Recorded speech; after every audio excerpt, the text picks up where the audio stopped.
The Bihar teachers history makers के सभी members को आज हमारे राष्ट्रपति पुरस्कार से सम्मानित किशनगंज के सेवानिवृत्त शिक्षक प्रधान अध्यापक श्री श्यामानंद झा जी के घर में स्वागत है।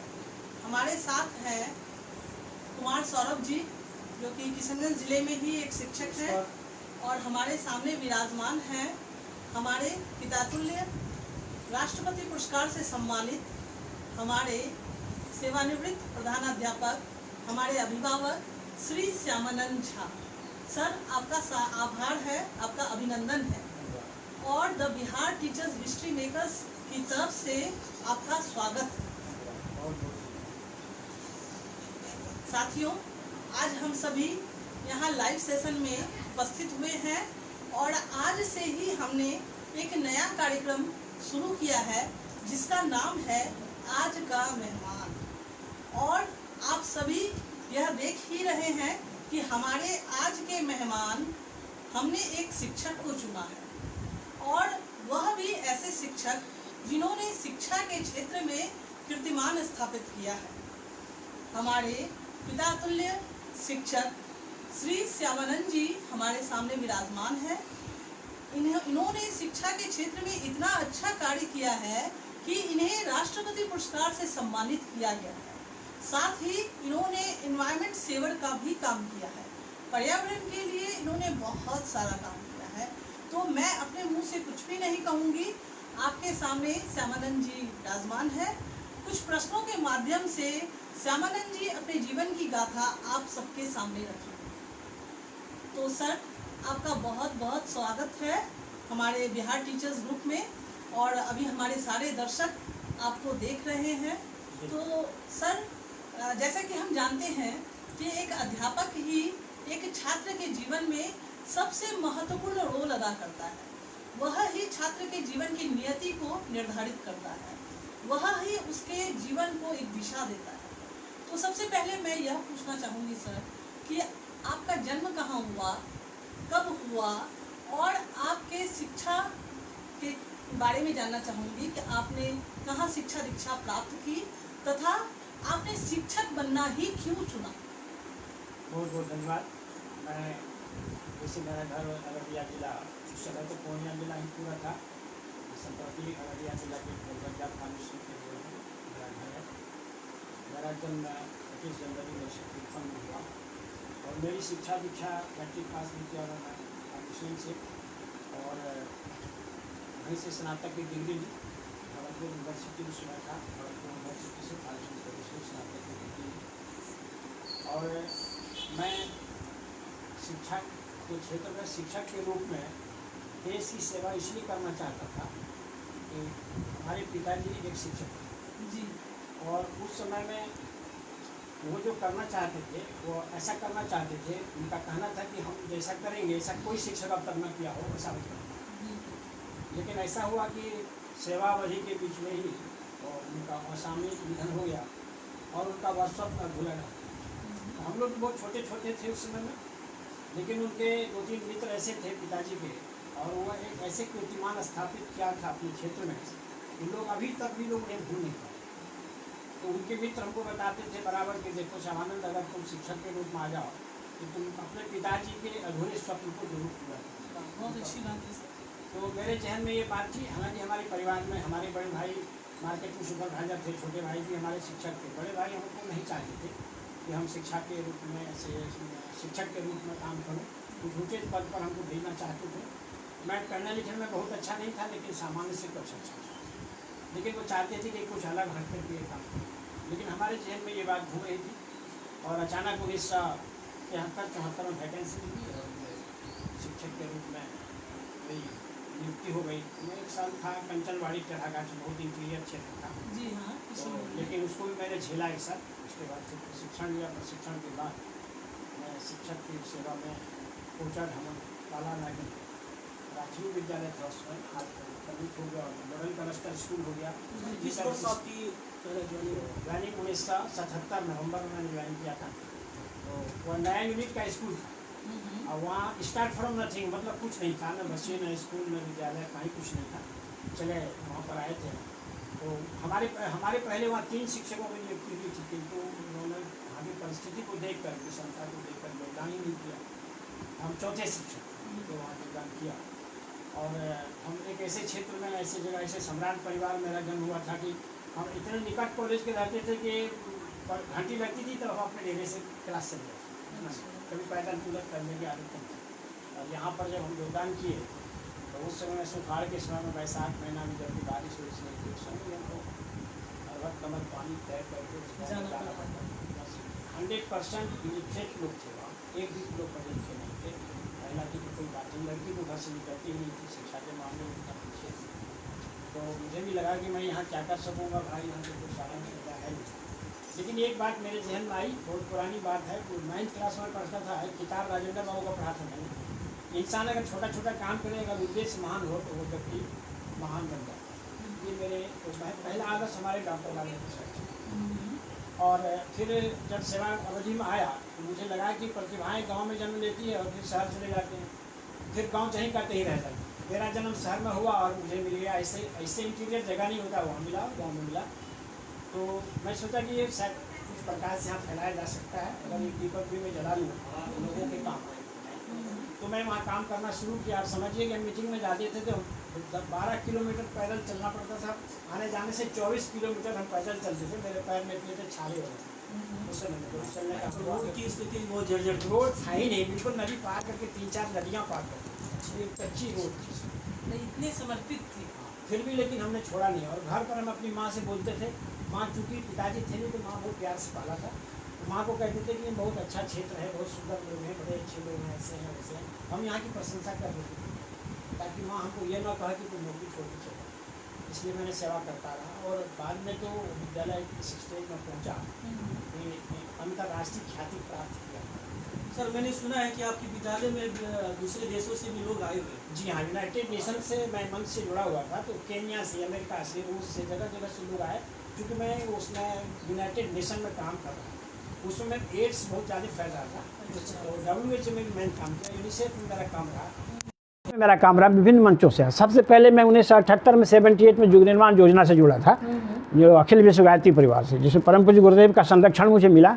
तो गुरु जी का संरक्षण ही मेरे जीवन को एक अलग तरह से ढाल दिया और उससे हमको बहुत बल मिला। गायत्री परिवार से तो ऐसे जुड़ गए कि जैसे अभी हम लोग बैठे हैं, ऐसे 2-4 मित्र हम लोग बैठे थे और एक रद्दी की टोकरी में कुछ कागज पेपर फेंका हुआ था, तो उस पर लेकिन पान का फिरकी गंदा था, फेंक दिया था, थूक फेंका हुआ था। फिर भी लेकिन उसमें अच्छी चीज़ थी तो मैंने उसे उठा लिया। सारे लोगों ने रोका, फिर भी उठाया। उस बार देखा अखंड ज्योति संस्थान मथुरा, तो बस से 20 रुपये मैंने 1989 से मेरा जीवन में एक बहुत बड़ा परिवर्तन आया। वहीं से मैं जोड़ा, गुरुजी ने मुझे जोड़ा, मैंने गुरुजी को नहीं खोजा, गुरुजी ने मुझे खोज लिया। सर राष्ट्रपति पुरस्कार के बाद आपने राष्ट्रपति पुरस्कार से सम्मानित भी हुआ, लेकिन युग ऋषि जो अखिल विश्व गायत्री परिवार के साथ आपका जो जुड़ाव हुआ और युग ऋषि पंडित श्री रामाचार्य शर्मा के द्वारा आपको बहुत बड़ी उपाधि मिली जी, प्रज्ञा पुत्र की। सर ये प्रज्ञा पुत्र की आवाज शिष्य होते हैं, उनमें कुछ ही शिष्यों को ऐसा उपाधि प्राप्त जी, ये मैं बड़ा नसीब वाला हूँ। ये सौभाग्य समझिए, गुरुजी का संरक्षण चाहिए, पिताजी का धर्म कहिए। पिता तो बहुत बड़ा चीज़ होता है ना उसका, तो उन्हीं का शरीर से स्वस्थ हो, कहाँ से आए हो, ये सब परिचय गुरुजी पूछते थे। तो लोग अपनी समस्या व्यक्तिगत सुनाते थे और गुरुजी कहते थे कि ठीक हो जाओगे। मेरा विश्व वेदना है, आप बराबर लिखते हैं, हमारे में व्यक्ति निर्माण करेंगे, परिवार निर्माण। और उसी साल हमको वरिष्ठ प्रज्ञापुत्र से गुरुजी ने सम्मानित कर दिया था। ये अहोभाग्य है, 25 वर्ष 30 वर्ष से लोग मिशन में जुड़े थे, लेकिन वरिष्ठ प्रज्ञापुत्र की उपाधि नहीं मिली थी। ये तो मेरा समझिए कि पूर्व जन्म का और बहुत अच्छी बातें कही।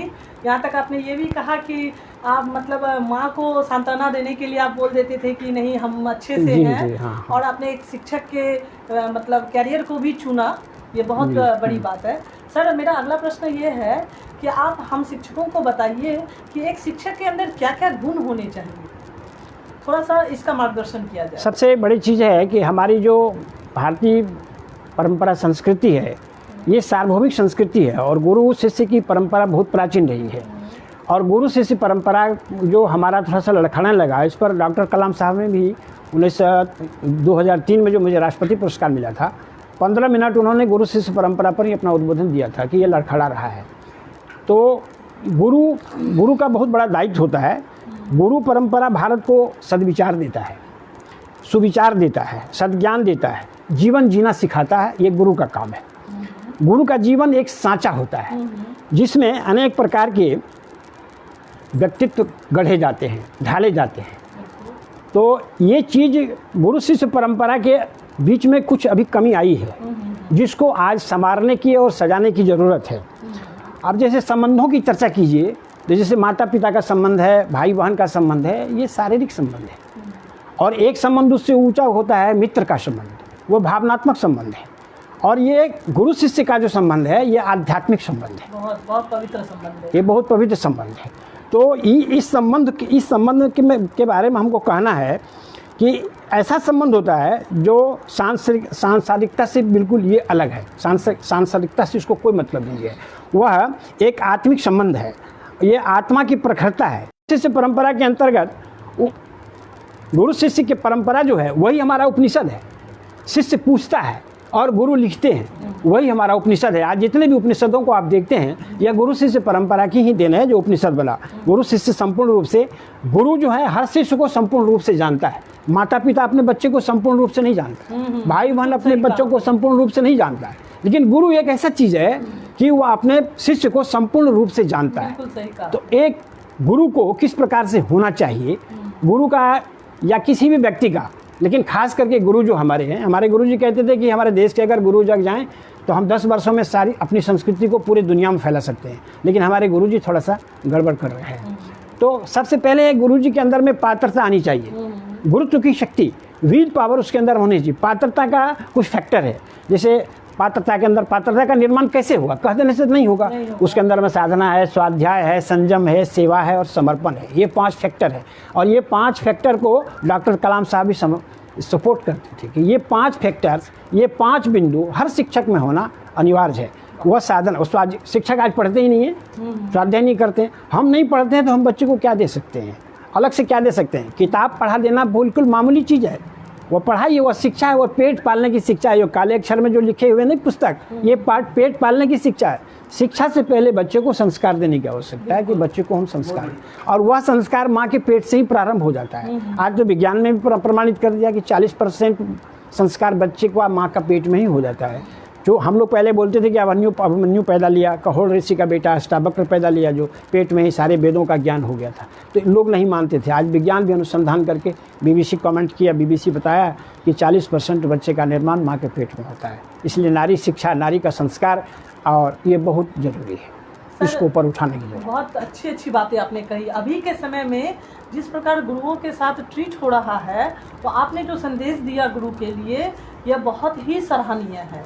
सर, मेरा अगला प्रश्न यह है कि राष्ट्रपति पुरस्कार आपको मिला, सही है, लेकिन ऐसे ही तो नहीं मिल गया। आपने ऐसे कौन कौन से कार्य किए जिसके लिए आपका चुनाव राष्ट्रपति पुरस्कार के लिए हुआ, और साथ ही राष्ट्रपति पुरस्कार प्राप्त करने के बाद आपको कैसा लगा, कैसा अनुभव हुआ, उस अनुभव को भी हम लोगों से शेयर कीजिएगा। धन्यवाद मैडम। सबसे बड़ी बात है कि तो सबसे पहली बात तो आप ये जानिए कि मैंने पुरस्कार के लिए काम ही नहीं किया। जी बिल्कुल, मैंने राष्ट्र को अपना भगवान माना, और मैं अपने विद्यालय को मंदिर, मस्जिद, गिरजा, गुरुद्वारा बनाया, और उस आने वाले बच्चे को मैंने अपना भगवान बना लिया और मैं उसका पुजारी बन गया। बहुत अच्छी बात।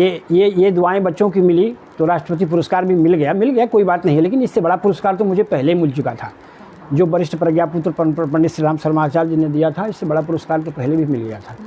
लेकिन आपने और क्या कहा, आपने ऐसा कौन कौन सा कार्य किया था जिसके लिए आपका चुनाव हुआ? हाँ, मेरा अन्य शिक्षक को भी इसके लिए वो मिलेगा। हाँ, बराबर इस मामले में हम शिक्षकों को बराबर प्रेरित करते रहते हैं, और ये भी कहते रहे थे कि आप हमसे संपर्क कीजिए, चूँकि एक रास्ता मैंने पार कर चुका है तो उस रास्ते का ज्ञान मुझे है।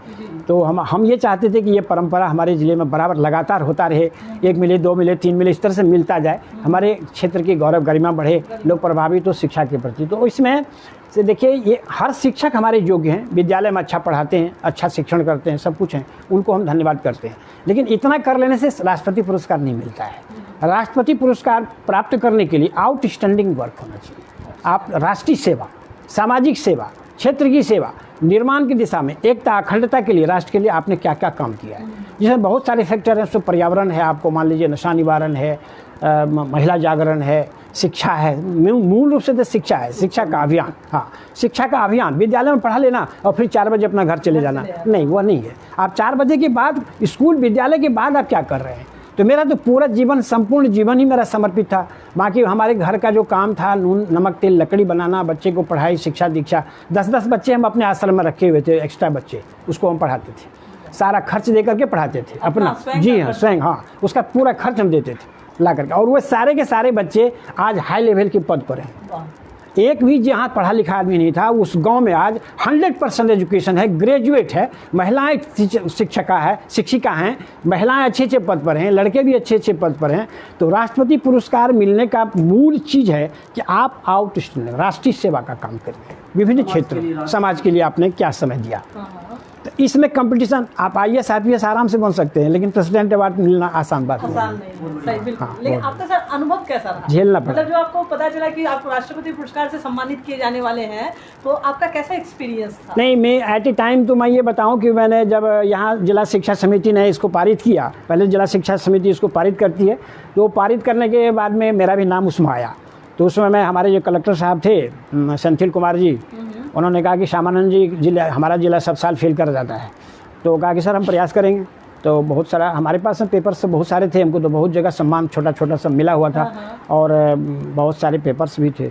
तो उसको हमने कहा कि अच्छा लगा देते हैं। तो मैंने जैसे अन्य स्वभाव से उसको कंप्लीट करके हमने फाइट कर दिया। सर मैंने सुना भी है सर कि जब राष्ट्रपति पुरस्कार के लिए आपका जिला में नाम आया तो आप अपने कार्यालय में कार्य कर रहे थे। हाँ बिल्कुल जी। और अचानक आपको पता चलता है कि आपको राष्ट्रपति पुरस्कार के लिए आपका नाम वहाँ पर चयन हुआ। उस समय आपका अनुभव कैसा रहा, खुशी कैसी हुई, आप उस समय क्या व्यक्त करना चाह रहे हैं? हाँ, थैंक यू, धन्यवाद। देखिए, एक बात है कि हम तो ये नहीं था कि राष्ट्रपति पुरस्कार मिलेगा ना मिलेगा, हम विद्यालय में अपना काम कर रहे थे।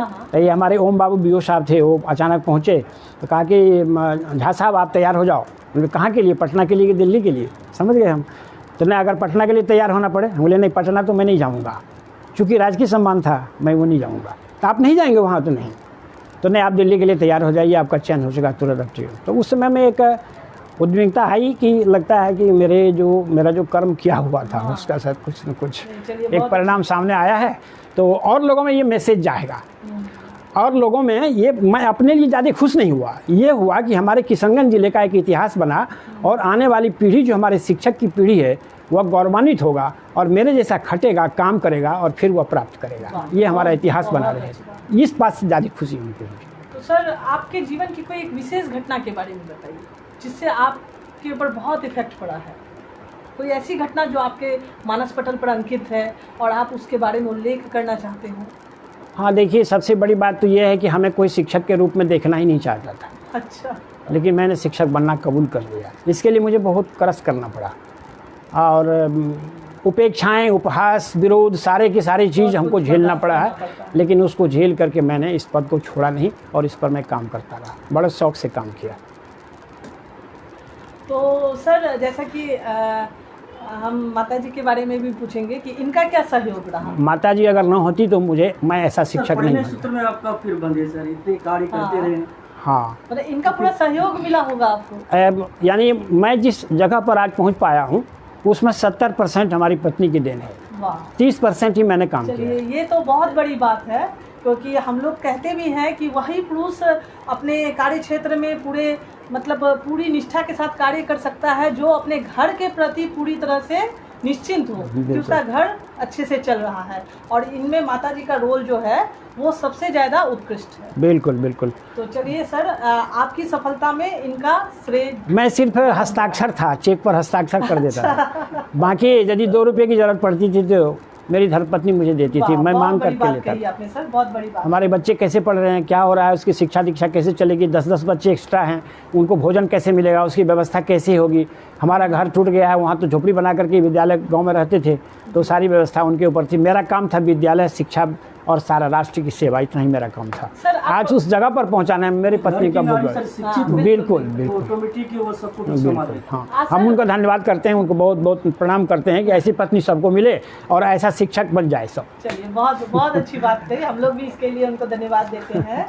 सर मैं पूछना चाहूँगी, आप पर्यावरण के लिए क्या क्या कर रहे हैं? हाँ, पर्यावरण के लिए तो मेरा अनवरत काम चल रहा है, उसमें हमारे सहयोगी सामने बैठे हुए हैं। सौरभ जी को देख लीजिए, ये हमारे हाथ पैर हैं, राकेश जी हैं, रूपेश जी हैं, पद्मा जी है, ये सब सारा का सारा, गुड्डी जी आप भी हैं, ये सारे लोग हमारे हाथ पैर हैं। अब तो मैं उतना दौड़ नहीं पाता हूँ, लेकिन हमारा काम अनवरत चलता है और जब तक जीवन है चलता रहेगा। जी जी। तो हम और 1000 अभी तक मैंने गायत्री यज्ञ कराया सुना है। है कि आपने बहुत सारा वृक्षारोपण जी, किया है। 25,000 तो मेरा बन चुका है। चलिए, ये अब बहुत आगे बड़ी बढ़ बात रहा है। है हाँ। कि आपने 25,000 वृक्षों का वृक्षारोपण किया। 10,000 लोगों का नशा छुड़ाया अब तक मैंने, मेरा रिकॉर्ड है। मतलब कितना। और ऐसा नशा छुड़ाने वाला, ऐसे लोग थे जो परिवार को छोड़ करके बिल्कुल भीख मांगने की नौबत आ गई थी, उसको हमने घर में उठाया, गायत्री परिवार से जोड़ा। और आज मेरे पास 2 लाख से 2.5 लाख बैनर है हमारा, जी सर। गायत्री परिवार जुड़े हैं। सर, जो मैं आपको बता दूं कि मैं बहुत दिनों से आपके जीवन के बारे में जानना चाहती थी, और देखिए कि the Bihar teachers history makers के प्लेटफॉर्म में मुझे ऐसा अवसर भी मिल गया। तो सर, आज मैं धन्य हो गई। और सर, जैसे मैं पूछना चाहूँगी आपसे कि हम लोग बिहार टीचर्स की ओर से आए हैं आज आपका साक्षात्कार लेने, ठीक है? तो आप the Bihar teachers history makers से आप भी जुड़े हुए हैं, तो आप इसके बारे में क्या जानते हैं? क्या है ये the Bihar teachers history makers, जो हम लोग ग्रुप बनाए हैं जिसमें आपको हम लोगों ने जोड़ा है? इसमें तो मेरी समझ से यही है कि जो इसमें अच्छे काम करना चाहते हैं, उनकी मानसिकता है कि नहीं, हम एक अच्छा शिक्षक बने, राष्ट्र के लिए कुछ बलिदान करें, कुछ दें, अच्छा निर्माण करें। अच्छे तो अध्यापक हैं, युग निर्माता, छात्र राष्ट्र के भाग्य विधाता, ये उद्देश्य है इसमें छुपा हुआ। और उसमें खास करके मैं आपको बराबर कभी कभी देखता भी हूँ, तो मोबाइल में तो देखते हैं कि नहीं, आपकी एक मनसा है, मनोबल है, आत्मबल है आपके अंदर में, जो हम कुछ करें। ये जो कुछ करें, बने नहीं, जब बनने की बात सोचेंगे तो बात बिगड़ जाएगी। हम कुछ करें, हमको करने पर विश्वास करना चाहिए, तो सभी शिक्षकों को करना चाहिए, कर भी रहे हैं। इस कोरोना काल में सर देखा गया कि पठन पाठन बिल्कुल बंद हो गया वैश्विक महामारी के कारण। जी जी। जिले में हमारी गुड्डी दीदी है, जिनके माध्यम से सबसे पहला वीडियो क्लास, ऑनलाइन जो वीडियो क्लास है 9th 10th के बच्चे को, फिर धीरे धीरे सब्जेक्ट वाइज सब बच्चों को जोड़ा गया। तो सर, अभी के समय में एक इंटरनेट एक बहुत बड़ा प्लेटफॉर्म बन गया, बिल्कुल सोशल बिल्कुल मीडिया बहुत बड़ा प्लेटफॉर्म बन गया। बिल्कुल। अब बच्चों जो स्मार्ट क्लास के माध्यम से जुड़ रहे हैं, ऑनलाइन क्लासेस कर रहे हैं। आपके समय में इंटरनेट नहीं था, तो उस समय और आप जो वर्तमान स्थिति आप क्या देख रहे हैं सर? देखिए, ये परिवर्तन है या बहुत बड़ा परिवर्तन का एक उदाहरण के स्वरूप में एक इंटरनेट आया हुआ है? सुविधा संपन्नता इतनी बढ़ी कि आज बड़ी आसानी से हम अपनी बात को, अपनी प्रतिभा को दूर तक पहुंचा सकते हैं। लेकिन हमारे समय में ऐसा नहीं था। हम लोगों को तो डोर टू डोर घूम करके बच्चे को खुशामद करके लाना पड़ता था, चलो बेटा पढ़ने के लिए। उनके गार्जियन को कहना पड़ता था शिक्षा क्या करेगा पढ़ करके, खेती बाड़ी करेगा ही करेगा। तो बड़ी कठिनाई थी। और यदि बच्चे स्कूल नहीं आए तो एक दिन उसकी पढ़ाई ख़त्म हो गई। लेकिन आज आप लोगों को इतनी सुविधा संपन्नता है कि आराम से आप मोबाइल से पढ़ा सकते हैं बच्चों को। तो आज के युग में ये सब सारी सुविधा मिली है, लेकिन कमियां तो आई हैं, कमी तो है। ये जो हमारी गुरु शिष्य परंपरा है, इसमें दरार पड़ गया, इसको सुधारने की आवश्यकता है। यही भारत की विरासत है, इसको संवारने की ज़रूरत है। इसमें प्यार डालने की ज़रूरत है, प्रेम करने की ज़रूरत है, इसमें आस्था की ज़रूरत है, इसमें श्रद्धा की ज़रूरत है। और ये श्रद्धा हमारा घटता चला जा रहा है, इस पर ध्यान देने की चलिए, ज़रूरत है। यह एक बहुत बड़ा संदेश सर की ओर से दिया गया है कि हमें गुरु शिष्य की परंपरा का वहन करना है, उसे आगे बढ़ाना है, और गुरु और शिष्य का जो अटूट संबंध है, जो पवित्र रिश्ता है, उसको कायम रखना है। शिष्य आपको किस प्रकार आदर दे, वह हम गुरुओं को ही सोचना है। चलिए सर, मैं आपसे निवेदन करती हूँ सर कि हमारे the Bihar teachers history makers के शिक्षकों को आप 2 शब्द कुछ कहें, उन्हें मार्गदर्शन करें कि उन्हें क्या करना चाहिए। जैसे कि आपने देखा होगा, हम लोगों ने क्लासेस स्टार्ट किया है, 9th के क्लासेस, 10th के क्लासेस, हर सब्जेक्ट के क्लास दे रहे हैं। साथ ही हमने ब्लॉग भी शुरू किया है, जिसमें बच्चों की प्रतिभा से लेकर बहुत कुछ हम लोग दे रहे हैं। आओ उर्दू सीखे, आओ बांग्ला सीखे, आओ हिंदी सीखे, इस तरह का ब्लॉग हम लोगों ने शुरू किया। आपकी बेटी पद्मा जी के भी बच्चे उस ब्लॉग में अपनी प्रतिभा को दिखा चुके हैं। किशनगंज की एक गूगल गर्ल है जो कि ठाकुरगंज में है, उस बच्ची को भी हम लोगों ने ब्लॉग में दिखाया है। तो इस तरह हम लोग बच्चों की प्रतिभा को भी दिखा रहे हैं।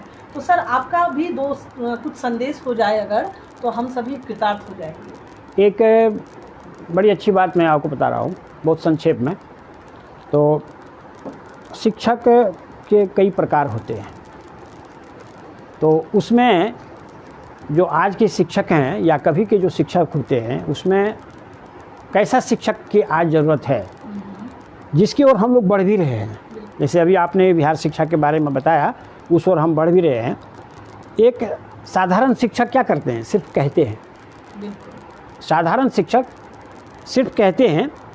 अच्छा शिक्षक जो होते हैं वो उसकी व्याख्या भी करते हैं। ये अच्छे शिक्षक का गुण है, नंबर 2। नंबर 3, श्रेष्ठ जो शिक्षक होते हैं वो दर्शाते हैं, वो पर्दे पर लाते हैं इस चीज़ को, दर्शाते हैं। और जो सबसे अच्छे शिक्षक होते हैं, महान शिक्षक जिसको कहते हैं, वो सिर्फ प्रेरित करते हैं। शिक्षक प्रेरणा का केंद्र बन जाए, यही मैं कहना चाहता हूँ। मैंने यही किया, मेरा जीवन का यही अनुभव है।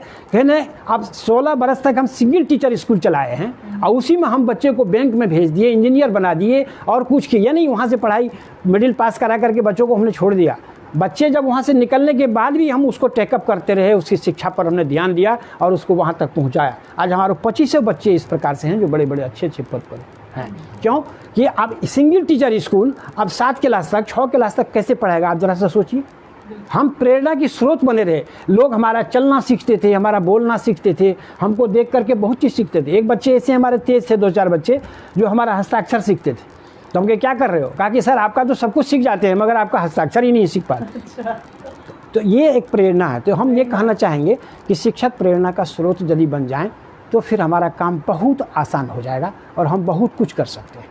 शिक्षक सब कुछ कर सकते हैं। बिल्कुल, बहुत अच्छी बात कही सर आपने कि शिक्षक को प्रेरणा का स्रोत बनना चाहिए। बिल्कुल, मैंने भी देखा है अपने इस शिक्षक जीवन में कि आप अगर कुछ नया करने जाते हैं, पहले तो आपके ऊपर लोग हंसेंगे कि यार अरे इसके पास बहुत समय है, ये कर रही है या ऐसा कुछ है। लेकिन अगर आप अनवरत रूप से अपने कार्य को करते रहेंगे, वही जो आपके ऊपर हंस रहे हैं आपके साथ जुड़ते चले जाएंगे। तो कोई भी अच्छा काम स्टार्ट कीजिए आप। बिल्कुल, कलाम साहब कहते थे कि जो रास्ता बना हुआ है उसको सुरक्षित रखो, लेकिन तुम एक नया रास्ता बनाओ। नया रास्ता, हमने एक नया रास्ता बनाया। प्रत्येक शिक्षक को कुछ नया रास्ता सोचना चाहिए। और जब नया रास्ता आप सोचेंगे तो आपको 4 चीज़ सामने आएगा। 1 नंबर उपेक्षा, उपहास, विरोध। ये 3 चीज़ यदि आपने सह लिया तो आप सुंदर और महान शिक्षक बन जाएंगे। अंत में समर्पण। तब लोग सोचेगा नहीं, कुछ दिन के बाद सोचेगा नहीं गुड्डी जी बहुत अच्छा कर रही हैं, यही अच्छी शिक्षिका है। लेकिन ये 3 चीज़ में यदि आपने इसको सह लिया, बर्दाश्त कर लिया, आत्मसात कर लिया तो आपकी सफलता सुनिश्चित है। ये 3 में यदि आप डगमगा गए तो आप महान शिक्षक नहीं बन सकते। और ये मैंने झेला है, बरसों झेला है। सारे शिक्षक हमसे चुटकी लेते थे, देखो ना इसको कोई काम नहीं मिलता है। श्यामानंद जी को भर दिन लगे रहते हैं, रातों में लगे रहते हैं, कहाँ कहाँ जाते हैं झोला टांग करके। तो इन्हीं को लगता है राष्ट्रपति पुरस्कार मिलने वाला। लोग हमसे मजाक करते थे तो हमारे हंसी आती थी कि यही ठीक है, आपके मुंह से यही निकला है तो अच्छी बात है। ये सब सारी बातें होती रहती है मैडम, इसलिए घबराने की बात नहीं है। जब भी लोग रास्ता छोड़ के नया रास्ता बनाता है तो उसको ये सब झेलना पड़ता है। और झेलना जो है यही आपको तो चमकाएगा। सोना तो तपने के बाद चमकता है। आप बताइए कि 20 किलोमीटर 25 किलोमीटर पैदल चलने वाला एक पैर का आदमी, आप बताइए कैसे चलते थे जो हम कभी जीवन में 1 किलोमीटर नहीं चले। बात है, जबकि उस वक्त सुविधा भी नहीं थी, कोई सुविधा नहीं थी, कोई साधन नहीं था, रोड तक नहीं था। आग खेत के आल होकर के हम लोग को जाना पड़ता था कोचाला। ये परिस्थिति थी। लेकिन उस समय में हमको ये आपको रफ़ीक आलम साहब जो हमारे विधायक महोदय थे, उन्होंने मुझे बहुत ढाढ़स बनाता रहा। हाई स्कूल के हेड मास्टर थे अवध नारायण झा जी, मुजफ्फर हसनैन साहब स्टेट थे, वो गुलाम सरवर साहब की समधी। ये सारे लोग हमको कहते थे कि आपके आने से क्षेत्र में बहुत कुछ होने वाला है, सर आप छोड़ के मत जाइएगा, हम निवेदन करते। सारे लोग हमको ये सब मानसिक रूप से मदद करते रहते थे। और सर आपने बहुत बहुत प्रेरणास्पद बातें कही और साथ ही हम लोगों ने बहुत कुछ सुना, आपके सफ़र के बारे में सुना, आपके परिवार के बारे में सुना, हाँ माता जी के बारे में सुना, आपके बच्चों के बारे में सुना। हम लोग देख भी रहे हैं कि आपके घर के बच्चे बहुत ही अच्छा कर रहे हैं, आगे बढ़ रहे हैं। तो इसी तरह से सौरभ जी कुछ प्रश्न और पूछ रहे हैं क्या? सर एक सवाल है, शिक्षा सेवा और अर्थ के साथ कैसे समन्वय कर सकते हैं, इसके पर आपका क्या विचार है? शिक्षा सेवा और उनके अर्थ जो है, शिक्षा के साथ सेवा और उसके अर्थ के साथ समन्वय परस्पर, उस पर अपना विचार करते हैं। शिक्षा सेवा के साथ तो अर्थ जो है, शिक्षा सेवा, किसी भी सेवा से तो कुछ वापसी मिलना ही चाहिए ना। आदमी का जीवन है, परिवार है, चलने वाला सब कुछ है। तो जो सरकारी शिक्षक है मान लीजिए, तो उसको तो मिलना ही चाहिए सरकार से वेतन, और अच्छा वेतन मिलना चाहिए, सम्मानित वेतन मिलना चाहिए। और सब देश में विदेशों में देखते हैं कि शिक्षक को सबसे अधिक वेतन मिलता है। और यहाँ शिक्षक की मर्यादा को तो हम सरकार के निवेदन पूर्वक सरकार से कहना चाहते हैं कि गुरु हमारे देश का स्तंभ है, रीढ़ का हड्डी है, इसीलिए गुरु को सम्मानित किया जाए, उसको सम्मान दिया जाए, वेतन दिया जाए, अच्छा वेतन दिया जाए, उसकी अच्छी रखवाली की जाए और उसे सम्मानित किया जाए। जिस देश का गुरु अपमानित होगा उस देश का शिक्षा क्या होगा? आपको पता है जिस दिन हमारा देश आज़ाद हुआ था तो शिक्षा क्षेत्र को चलाने के लिए शराब की आमदनी को रखा गया था कि शराब की आमदनी से ही शिक्षा चलेगा। गांधी जी ने विरोध किया था कि जिस देश की शिक्षा शराब की आमदनी से चले उस देश की शिक्षा शराबी होगी। इसलिए सबसे जो अच्छी कमाई है किसान खेत में शिक्षा शेष लगा था किसान को, और वह शिक्षा शेष से हमारा चलता था। इतना सम्मानित गुरुजी होता था। हम लोगों के ज़माने में भी हम लोग पदाधिकारी के पीछे पीछे नहीं घूमते थे, पदाधिकारी को मेरे पीछे घूमना पड़ता था। हमारे पास में वो मैग्नेट था, वो ताकत था। लेकिन आज शिक्षक को इतने घटिया और छोटे छोटे काम दे दिए जाते हैं, उस बच्चे के भविष्य को उजाड़ने के लिए दिए जाते हैं। शिक्षक को सिर्फ शिक्षादान करना चाहिए। आज दुकानदारी शिक्षक के साथ और सब काम दुकानदारी शिक्षक करेगा, वो खाना बनवाएगा, वो मकान बनाएगा। क्यों बनाएगा? वो शिक्षा देने का काम करता है। उसको बढ़िया से वेतन दे सरकार, सम्मानित ढंग से रखे। अच्छा है बुरा है जो कुछ भी है, शिक्षक अच्छा बन जाता है, अपने बन जाता है, मेहनत करेगा अच्छा बन जाएगा। आप उसको सम्मानित तो करो, सम्मान देना सीखो तब सम्मान लेना सीखो। बहुत अच्छी बात, बहुत अच्छी बात। हम बता रहे हैं आपको, हमारी बेटी पद्मा है, ये उसी विद्यालय में नियुक्ति इसकी हुई तो एक दिन ये क्लास में 5वें क्लास में विज्ञान पढ़ा रही थी। मेरी आदत थी कि जब शिक्षक क्लास में पढ़ाते थे तो मैं क्लास का इंक्वायरी भी करता था, और जहाँ कुछ देखता था तो उसको बाद में शिक्षक मीटिंग में उसको बताते थे कि आप इस तरह से यहाँ ऐसे ऐसे करना चाहिए। हमारा दिशा निर्देश चलता था। हमारे विद्यालय के अध्यक्ष M.Com ऑनर्स पास थे। ये जो पढ़ा रही थी उसके पीछे में उसका हल जोत रहा था, वो पीछे में आके खड़े हो गए और ये 45 मिनट की घंटी में जो पढ़ाई तो उसको वो गौर से सुना और वो घर चले गए। फिर वहाँ से तैयार होकर के आए स्कूल। वो हमको बताया कि सर एक बात आपसे हम कहना चाहता हूँ। क्या? तो आप तो बहुत अच्छा पढ़ाते हैं, आपकी पढ़ाई तो खैर ऐसा है वैसा है, लेकिन आपकी पढ़ाई में कुछ स्टैंडर्ड है।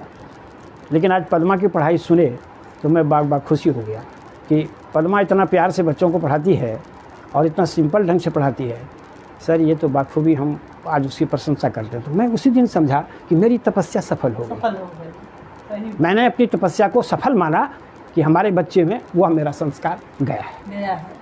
और हम यही अपने सभी को कहते हैं कि स्कूल जब जाओ ईमानदारी से बच्चों के साथ पढ़ाओ, उसको शिक्षा दो, संस्कार लो, उसको अपना बना लो। वो मेरा बेटा है, बेटी। हम 4 बजे स्कूल में छुट्टी दे देते थे, बच्चे कहते थे सर थोड़ा सा और खेल लेते हैं, अभी नहीं जाएंगे। वो जाना नहीं चाहता था और आज बच्चे भाग जाते हैं। अपने जीवन में आप सबसे अधिक प्रेरित किसी हो गए? किसी के जीवन में एक सफल उसका गुरु होता है। हाँ, पिता होते हैं। हाँ, होते हैं। आपको प्रेरणा किससे? हाँ देखिए, पिता का संरक्षण तो कम मिला। मैं 6 बरस का था, पिताजी चले गए। उनकी सुनी सारी बातें माता जी शेयर करती थी, माँ बोलती थी। तो सबसे ज़्यादा हमारे जीवन में प्रेरणा के स्रोत हमारे गुरुजी रहे। आध्यात्मिक गुरु वेदमूर्ति तपोनिष्ठ पंडित श्री राम शर्मा आचार्य। और पिता की पुरानी कहानी हमको सदा याद आती रहती थी। जो छोड़ा था उन्होंने अधूरा, उस पर मेरा लक्ष्य रहता था। ये 2 चीज़ मेरे पिताजी और मेरे गुरुजी। आपके परिवार में और सर कौन सदस्य हैं? हमारे 3 भाई, हम 3 भाई से थे। बड़े भाई हमारे एक्सपायर कर गए, मार्केटिंग सुपरवाइज़र थे।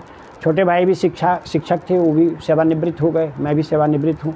मेरी 2 बेटी है, एक बेटी शिक्षिका है पद्मा भारती, और बड़ी बेटी दिल्ली में संगीत सदन से जुड़ी हुई है, और दामाद भी DAV में लेक्चरर हैं। और हमारे छोटे दामाद हैं रूपेश कुमार झा जी, ये हाई स्कूल में विज्ञान शिक्षक हैं। और मैं उम्मीद करता हूँ और मुझे आशा भी है कि हमारे दोनों दामाद, दोनों बेटी मेरा जो राजमार्ग बना हुआ है उस पर चल रहा है। आज देखिए, आज रूपेश जी हम कम दौड़ पाते हैं, हमारी बेटी, हमारे दामाद पर्यावरण में वृक्षारोपण करने, रक्तदान करने, सारे कामों में जितना भी मेरा रचनात्मक जितना अभियान है गुरु जी का, मेरे बच्चे मेरे कदम से कदम मिलाकर चलते हैं। तो मैं समझता हूँ कि मेरी तपस्या ठीक है। कोई कहीं पर कोई ऐसा नहीं है कि मुझसे हट करके कोई काम हो रहा है। आज की युवाओं को क्या संदेश देना चाहते हैं? युवाओं को ये संदेश हम देना चाहते हैं कि वह देश का युवा अपना चरित्र का निर्माण करे। ये 65 करोड़ जो हमारा युवा शक्ति है भारत में, ये दुनिया में कोई किसी के पास में ये ताकत नहीं है। और इनका यदि इनकी पात्रता, प्रामाणिकता और प्रखर हो जाए तो ये धरती ऐसी 10 धरती को गेंद की तरह उठा सकता है। इसमें इतनी ताकत है, इतनी शक्ति है। सिर्फ दिशा धारा बदलने की ज़रूरत है, जिस दिशा में हम लोग काम भी कर रहे हैं। युग निर्माण योजना इस दिशा में काम भी कर रहा है कि युवा शक्ति को हम प्रेरित करके उसके अंदर में टैलेंट है, पहले की युवाओं से आज की युवाओं में ज़्यादा टैलेंट है, उसके रास्ता बदल देने की ज़रूरत है, प्रेरणा देने की ज़रूरत है, प्रेरकों की ज़रूरत है आज। और इस दिशा में जो युग निर्माण योजना काम कर रहा है उसमें आप भी सहयोग कर रहे हैं। आपको धन्यवाद करते हैं कि आप भी मेरे साथ कलम मिला के चल रहे हैं। गुड्डी जी को भी करते हैं, अपने बच्चों को भी करते हैं। इस प्रकार से अनेकों, आज हम लोग 2-2.5 लाख के यदि इस ज़िले में हैं जो रचनात्मक अभियान से जुड़ करके काम कर रहे हैं, तो आने वाला समय 21वीं सदी सिर्फ भारत का है और सिर्फ भारत का है। ये मेरा दावा है, 21वीं सदी सिर्फ और सिर्फ भारत का है। बहुत अच्छी बात है सर। जैसा कि आप जान रहे हैं, हम लोगों ने अपना यह नया ग्रुप स्टार्ट किया है अभी, the Bihar teachers history makers. तो आपका आशीर्वाद रहे सर कि हम लोग बहुत कुछ करना चाहते हैं और शुरुआत आपसे चूंकि हम लोगों ने किया है और अभी बहुत दूर जाना है हम लोगों को। बिल्कुल। तो आपका आशीर्वाद बना रहे सर, और आप थोड़ा एक संदेश दे दीजिए हमारे मेंबर्स को। और आपका हमने बहुत सारा समय आपने हमें दिया, इसके लिए आपको बहुत बहुत धन्यवाद सर। नहीं तो मेरा ये तो संयोग और सुअवसर है कि ये बातें हमारे शिक्षकों के बीच में अच्छी बातें जाएं, तो ये तो आप लोग भी धन्यवाद के पात्र हैं कि आप लोगों ने मेरा समय लिया इसलिए। तो एक संदेश हो जाए सर हमारे मेंबर्स को। हाँ, तो मैं एक वृक्ष, देखिए एक वृक्ष सामने खड़ा है और वृक्ष से प्रेरणा ले लीजिए। जीवन इतना महान हो जाएगा कि फिर और कहीं जाने की ज़रूरत नहीं है। हम लोग वृक्ष लगाते हैं, दिन रात देखते हैं, लेकिन वृक्ष के बारे में चिंतन कीजिए। एक बार की बात है, बहुत सारे लोग, सभी धर्म के लोग यहाँ बैठे हुए थे, मीटिंग हुई थी, तो लोग कहते थे कि हमारा वेद बड़ा है, कोई कहता है हमारा कुरान बड़ा है, कोई बाइबिल बड़ा है। इस प्रकार से लोग अपनी अपनी परिभाषा दे रहे थे और मैं चुपचाप सुन रहा था। लास्ट में मुझे पूछा गया कि सामान्य जी आप कुछ नहीं बोलते हो? कहा मैं सुन रहा हूँ, बहुत अच्छी बातें हो रही हैं, तो आप क्या कहना चाहते हो? तो मैंने कहा कि देखिए भाई, सभी धर्मशास्त्र बड़े होते हैं, महान होते हैं, इसमें कोई दिक्कत नहीं है, लेकिन सबका गुरु होता है ये प्रकृति। अगर प्रकृति से सीखना शुरू कर दे आदमी, तो इससे बड़ा धर्म, इससे बड़ा शास्त्र, इससे बड़ा वेद, इससे बड़ा पुराण कुछ नहीं है। प्रकृति सबसे बड़ा है। तो प्रकृति में एक चीज़, बहुत बड़ी चीज़ है जिसका नाम है वृक्ष। वृक्ष का गुण को देखिए, मैंने आज चिंतन किया है और बराबर इसको बोलते हैं, लेकिन चिंतन गहराई से मैंने इस पर आज किया। चिंतन का वृक्ष का सबसे पहला गुण है स्थिरता। आप स्थिर हो जाएं, मन वचन कर्म से अपने आप को सुदृढ़ हो जाएं, स्थिर हो जाएं, ये पहला बिंदु। दूसरा बिंदु अर्धगामिता, ऊर्ध्वगामिता। वृक्ष बढ़ता रहता है, हम आज ये किए हैं तो कल ये करेंगे, कल ये करेंगे, यानी करके हम निश्चिंत नहीं हो जाएं। समुद्र से एक लोटा पानी ले लीजिए, एक लोटा डाल दीजिए, कोई अंतर पड़ता है? ज्ञान तो अथाह है, इसीलिए हम बढ़ते रहें, आगे बढ़ते रहें, नई नई योजना हमारे दिमाग में आता रहे, बढ़ते रहे। और तीसरा चीज़ है अपनी प्रसन्नता को, शांति। जीवन में शांति आवश्यक है, उच्छृंखलता को रोकना पड़ेगा। यदि दिमाग में उल जलूल बहुत तरह की बातें आएगी तो आपको शांति नहीं मिलेगी, तो आप फिर काम में पिछड़ जाएंगे। तो वृक्ष का गुण है वो शांत है एकदम, है ना? इसलिए व्यक्ति को शांत होना चाहिए और उसमें उसके अंदर में है वो प्रकाश को ग्रहण करता है। हर व्यक्ति को गुण को ग्रहण करना चाहिए। हम लोग क्या करते हैं, छिद्रान्वेषी बन जाते हैं। दूसरे के यदि 99 गुण है और एक अवगुण है तो उसके अवगुण को उभारना शुरू कर देते हैं। ये नहीं होना चाहिए।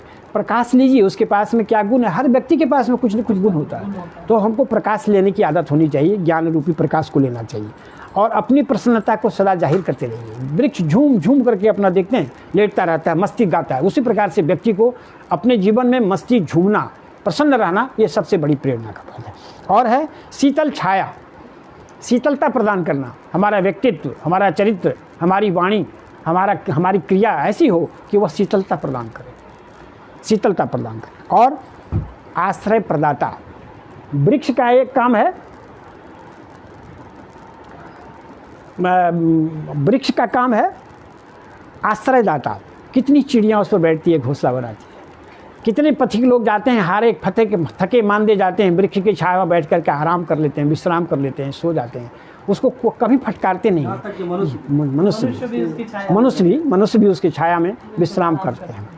और ये वृक्ष से सीख करके अगर जीवन में अपना धारण कर लें तो मेरे भाई और कहीं जाने की ज़रूरत नहीं है। आज देखिए हमारे एकमात्र लड़के हैं ललितेंद्र भारती, एक लड़का है, उसको भी एक ही लड़का है, मेरी बहू है ललितेंद्र भारती, बहू है हमारी प्रीति, दिल्ली में है। आपको ये शिव नडार फाउंडेशन यूनिवर्सिटी है, बहुत बड़ा। मतलब वो शिव नडार एक ऐसे व्यक्ति हैं जो भारत के चौथे रिचेस्ट मैन है, उसी के नाम से यूनिवर्सिटी है, बहुत बड़ी यूनिवर्सिटी है। उसी में वो सेक्रेटरी पद पर काम कर रहा है। और मैं बड़ा प्रसन्न हूँ कि हमारे बच्चे, हमारी बहू बड़े ही गौरवान्वित ढंग से मेरे काम को आगे बढ़ा रहा है। वहाँ भी अच्छी प्रतिष्ठा हासिल किया है।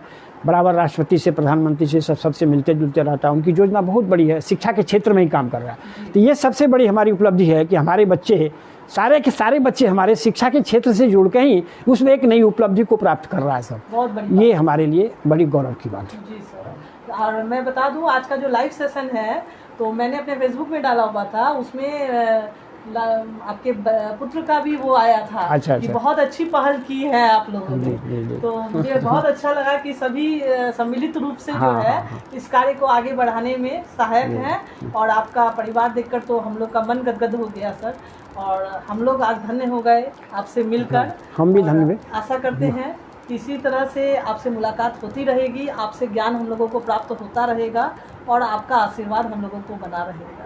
चलिए, धन्यवाद बहुत सर। बहुत धन्यवाद, बहुत अभिनंदन, बहुत अच्छा कर।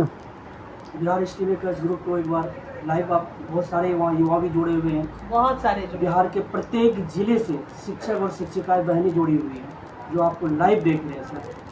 आप जाते जाते 2 शब्द थोड़ा सा। हाँ, तमाम जो हमारे शिक्षक बंधु इसमें जुड़े हुए हैं, युवा वर्ग जुड़े हुए हैं, सारे लोग जुड़े हुए हैं। मैं तो सबसे पहले उनका अभिनंदन करता हूँ कि इस देश का जो जुआ जो कंधे पर रहता है वह युवाओं पर है। इसीलिए आप जो चाहो देश के लिए कर सकते हो, आप में सारी शक्तियाँ हैं। आप एक प्रेरणा के स्रोत हैं और देश के लिए ही आप अपना जीवन तन मन धन लगाकर देश के लिए काम करें। आदमी जो पारमार्थिक जीता है वह कभी घाटे में नहीं रहता है। मैं आज घाटे में नहीं हूँ। मैं वेतन का भी पैसा स्कूल में लगाता था, पत्नी से छुपा करके भी लगा देता था। सामने बैठी हैं, सुन रही हैं। और बाद में तो ऐसा हुआ कि ये स्वयं बच्चे को कपड़े देती थी, किताब बांटती थी और स्कूल भेजती थी कि जाओ स्कूल पढ़ने के लिए। ये स्वयं करती थी ये काम। तो मैं कहता हूँ, पारमार्थिक जीवन, गांधी जी ने कहा जो पारमार्थिक जीवन जीता है उसका स्वार्थ स्वतः सिद्ध हो जाता है। भगवान कृष्ण ने कहा जो पारमार्थिक जीवन जीना शुरू कर देता है वह सबसे बड़ा स्वार्थी है, उसका सारा स्वार्थ स्वतः सिद्ध हो जाता है। आप देखो, छोटे से वेतन प्राप्त करने वाला ये शिक्षक इतना सारा काम किया, इतना लगाया, तन मन धन सारा लगाया, लेकिन मैं आज कहाँ गरीब हूँ। मैं तो बहुत अमीर अपने को समझता हूँ।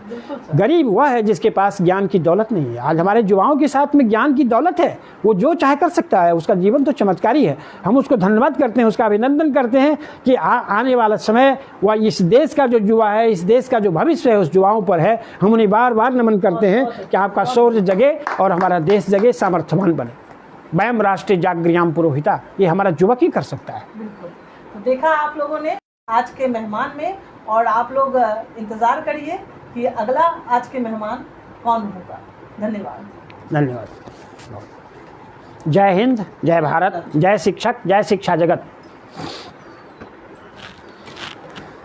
कैसा रहा?